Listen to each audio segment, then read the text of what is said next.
Hello and welcome to PFF Fantasy Football Podcast. I'm your host, Ian Hartitz, and today, very special guest, people. You saw him toy with opposing corners for years up in Ann Arbor. Third-round pick from the Houston Texans. Number 12 in your program, number 1 in your heart. Nico Collins. None other. Nico, how's it going, man? Everything's going good, man. How you doing? Doing good, man. I felt good. I felt good about that intro. You know, a little bit of electricity. Yeah. Little juice. We got positive vibes flowing. So you have been, you're kind of a darling of the fantasy football industry. You weren't exactly, highest pick guy or anything like that. But I feel like the more people started looking at your profile, your tape, your numbers, I kept seeing your name everywhere in these just pre-draft, go get Nico Collins towards the end. People are going to find out about him soon. Are you a fantasy football fan yourself? I'm not really. I really don't pay attention to it. I don't blame you. I will say though, man, like I see Austin Eckler. I see some guys really embracing it. You might want to consider going full heel, man. It'd be kind of fun if you became a villain. Yeah, I'll probably have to tune into it. I don't know. I never really paid attention to it at all. I don't know. I hear a lot of people say, fantasy and stuff like that, but I never really really looked into it, so maybe that's something I probably have to do. Well, I guess, see what it's about. You have things to do on Sunday. You don't just sit in front of Red Zone. Right.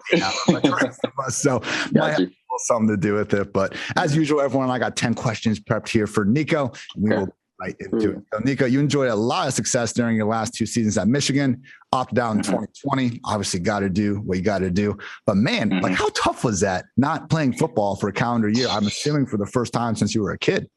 Yeah, man, it was hard, man. It was a tough decision to make because, due to COVID, man, I came back to play for my senior year. And then, the Big Ten, they canceled the season, man. That was really devastating to me. It was really heartbreaking, man, because I came back for my senior year, man, and they took that away. But, the offseason, grind, it's been good, man. Since when they canceled the season, I just went to get ready for the combine. That's what I've been doing. Been preparing, for camp, rookie mini camp, OTAs, things like that. Just working on my game, finding things I need to improve on. Sure. Staying ready so you don't have to get ready, man. I like it. And hey, man, it was always surprising to see you make that decision to come back. Because again, you had such a great last 2 seasons there. Works out for you as an 89th overall pick, courtesy of the Houston Texans. Were you expecting to go there? Did that call kind of come as a surprise? I'm always curious, if guys know where they're going before the draft. Yeah, no, actually, I didn't know where I was going. It's really, you interviewing for a job, so it was one of the things you had to sit patiently and wait, and hopefully a team, that believe in you, and then the Houston Texans, they believe in me, and they end up picking me up, man, and I'm just grateful for that, man. Blessed, sure. Did you ever get a weird, prospect interview question you can remember? Oh, weird one. Nah, I can't remember, but they was bringing up, they was asking stuff from way back, man, like high school. I'm just like, I don't even remember. Like asking my coaches' names, just small things like that. I'm like, I'm not sure, man, but but you can tell they go way back, man. He's trying to find things about you. Sure. I had a friend of a friend end up joining the FBI, and it was like the same thing. They just start interviewing childhood friends, all these random people. Yeah. It's like, oh man, the same thing. Yeah, funny how that can work out. So okay, we got it. First NFL training camp for you. What has stood out as the biggest surprise, I guess, in terms of day-to-day activities? I know Harbaugh, NFL guy himself. You guys obviously have. Pro talent coming in and out of Michigan year and year. So I'm sure it's one of the more professional programs usually, but just again, biggest kind of day-to-day difference you've noticed at this point. Difference. I would say it was no surprise at all. I kind of knew, what the NFL was like. It's the best of the best. Everybody's in there good, so I feel like one thing I had to catch up to probably just the game speed, and playing fast, so because everybody plays fast. Everybody's good, but that came around really well. But I just say, man, it's fun. It's a great experience at the end of the day, man. It's just football. We all been playing this game, entire life, but it's all depending on if you're going to put your all into it. Do you really have what it takes to be great, become a pro, so that's what I've been thinking about, just back in my mind, doing whatever I can to become a pro. Sure. I'm sure you got a lot more opportunities, a lot more potential distractions, but at the end of the day, you step in, you put your cleats on the same way, go catch the football, same way he's always done. Strap up the same way, just like your whole life, man. Absolutely, man. So yes, I was, trying to do some research on you before the pod started, and I was reading an article where your teammate, former Ohio State Buckeye, Bradley Roby, had a pretty funny quote where he started off. He was like, first of all, I did not like Nico to start. He's a Michigan guy. Like, hey, it's just a rivalry. It's the way it is. With that said, he really complimented you afterwards. He mentioned specifically your ability to go up and win in contested situations. And, just if someone takes a look at your Michigan highlight film, I think we'll see plenty of that. Mm-hmm. So when that 50-50 ball goes up in the air, like what percentage odds do you really consider that versus you in a corner? Man, the ball in the air, I'm thinking is mine. Just go up in there. You got to come down with it. It's me versus you, one-on-one. It's ball in the air, so make a play. So 90-10 for Nico Collins, right? It's not.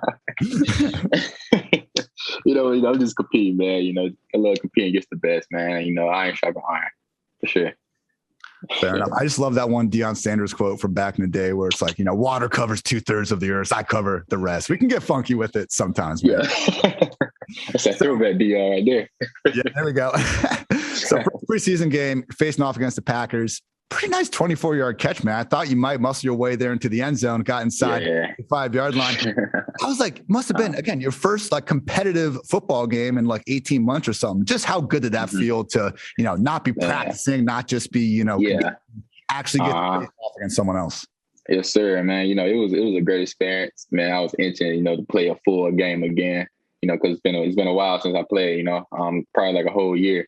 But just to play my first game back in the whole year, Lambeau Field, man, the emotion was running high. It was a lot of emotions, man, because Green Bay, historical, it's a great feel, a lot of history behind that, man. And for that to be my first game there, it was fun, man, for sure.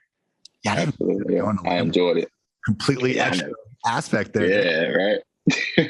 So I know you missed the Cowboys preseason game. I saw they were describing it as a minor pulled muscle. You 100%? You good, man? We want you to be healthy. Oh, yeah. I'm good. That shit is a muscle tightness.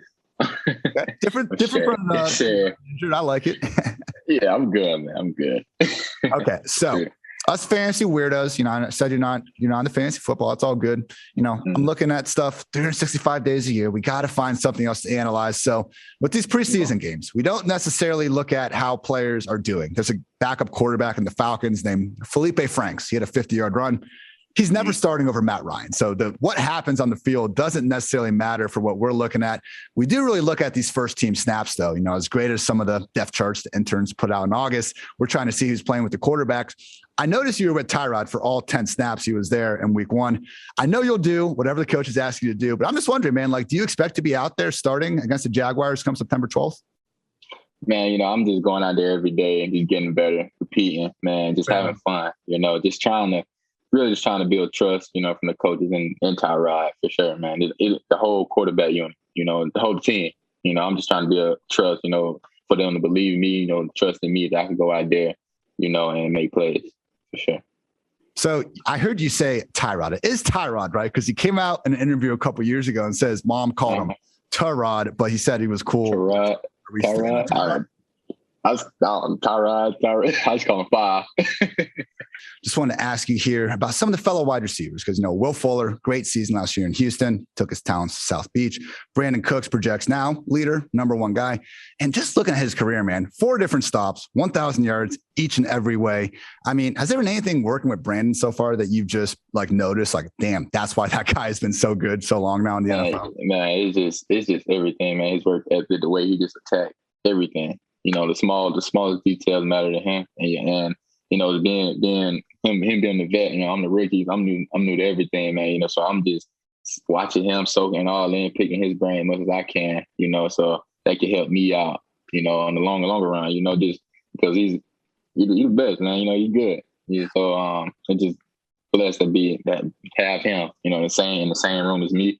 For sure, man. Every day, I just ask him questions, about routes, technique, just small things, man, whatever I can to improve my game. Sure. Is he the fastest guy in the Texans? Do you guys line up one day and race to settle it? Yeah, He's fast. Yeah, he got some speed with him. Seems like Nico Hartman's the one guy who really wants that title, you know? Yeah, I feel it. Yeah, Cook's got some speed with him for sure. Speed kills, man. Speed kills. Okay, so I wanted to ask you real quick about Tyrod too, because kind of similar thing as Brandin Cooks, at least for the last few years of Tyrod's career. He was with Buffalo for an extended stretch, but going from LA, now he's over there in Houston. Have you learned anything again about Tyrod just in terms of preparation, getting ready as well? Pretty much the same, man. It's the way he carried himself, the way he put the team on his back, the offense on his back, man. He lead. Once again, he's a vet. So I'm new to it. So I'm soaking it all in from all angles, man. From everybody. So I'm not in the same room as Tyrod. But when we're on the field, man, you can tell. He's willing to help out whoever. Willing to carry the team and make sure everything is right. Make sure everybody run the right route, make sure everybody understand the plays, whatever we need to do, to be successful, a great offense. I just want to say about Tyrod, great quarterback. We know he can run. He's got a good deep ball. I appreciate his attention to detail with the swag. Dude's always got a nice looking visor, long sleeves. Oh, yeah. Nice. Feel good, play good. I feel like Tyrod's got it. Yeah. Oh, yeah. Tyrod got some swag now. For sure. Look good, play good, man. Absolutely. So one of the things that I've really been trying to pay attention to are these number changes, because now anyone can wear whatever the hell number they want. And I noticed, man, you started at 84, you switched to 12. I get Deshaun Watson's got number 4, so you're not getting that anytime soon. What is it about 12 that you like? 12. So I had 12 pretty much my first time playing basketball. So I always had 12. Pretty much my whole life, man, so I just seen that opportunity that 12 was open, so I went and grabbed it. The coaches, they approved it, so it was okay, so I made it happen. Ended up getting 12, man. So I always had it, always wore it, my entire life, so it's not like a new number that I've been at. That was pretty easy. I mean, I heard Rondale Moore had to pay the punter to change his number. Oh, man. Hey, I'm glad nobody, did that to me. No, not I'm not gonna speak too soon, no, because we never know. Never know. Rookie duties.